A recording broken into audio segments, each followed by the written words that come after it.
I was working for the Ministry of External Affairs of the Government of India, and they decided to set up an office in Calcutta to liaise with the Bangladesh government in exile.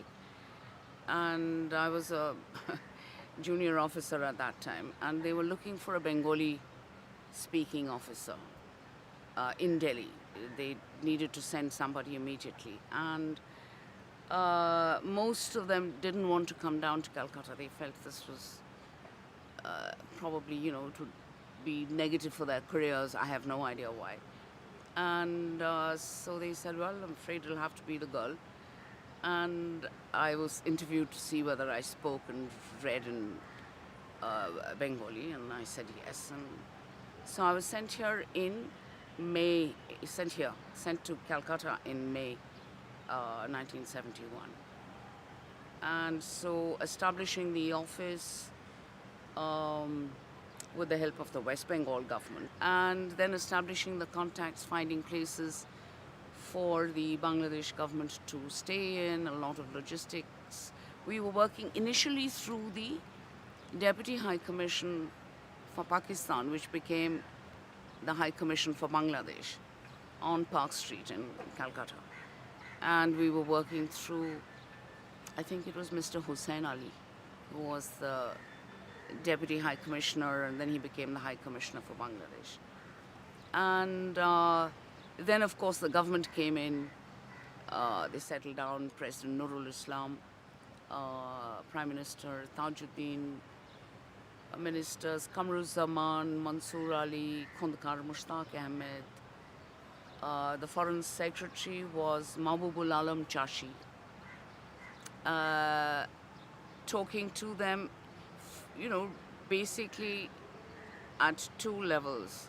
One was the logistic level. The cabinet secretary was a Mr. Tawfiq Imam, and we were trying to work out the day-to-day nitty-gritty of just survival. And the other level was messages from my government to the government of Bangladesh in exile. So that was my job, and I was there till the end of the year when the surrender took place.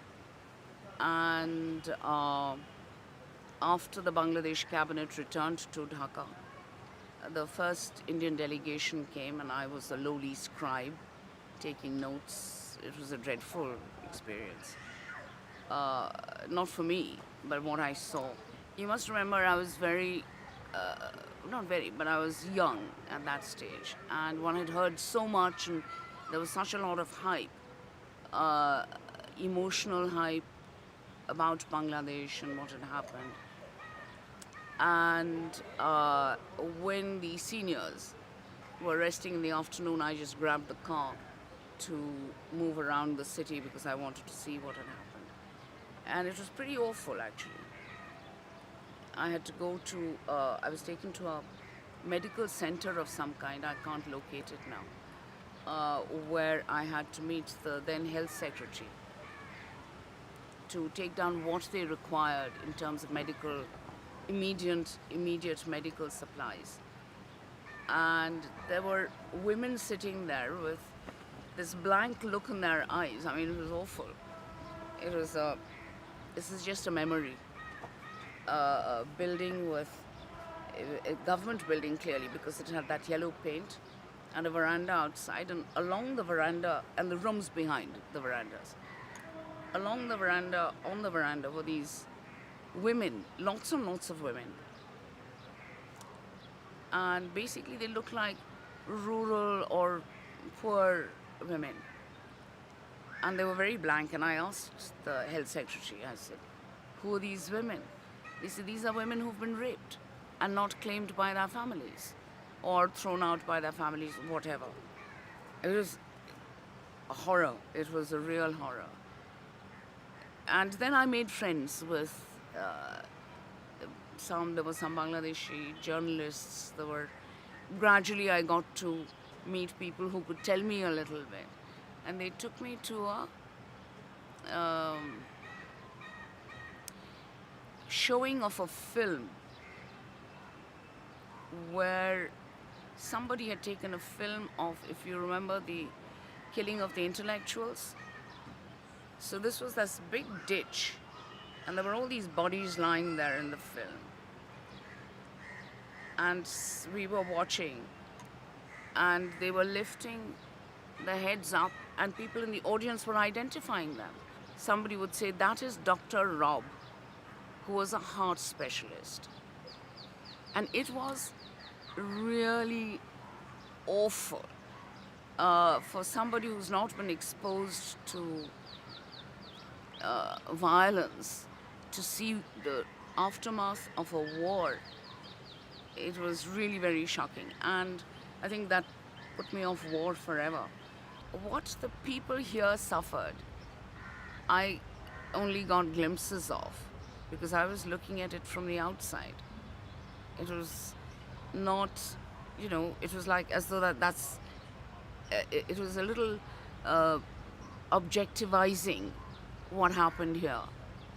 It is only when you came here then you realized what people who stayed here, what they went through, bridges broken, and I was doing the economic aid part.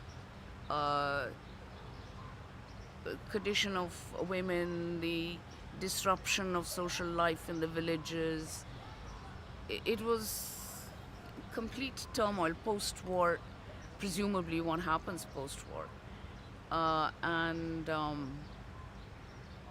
a lot of organizational problems within the government, a little bit of difficulty about those who had gone away and then weren't here to go through these terrible 9 months. And then they came back, so I think there was a little adjustment required. And then I told the driver, I said, just take me around, show me. He took me to Shakaripoti and went off to say his namaz. I was landed there alone, I didn't know anything. And then the women came forward and they said, come, we will show you. And there was a lane like this, and there were only the facades of the houses. They looked normal. You went inside, they took me inside, and there was nothing. The insides of the houses were completely in a shambles.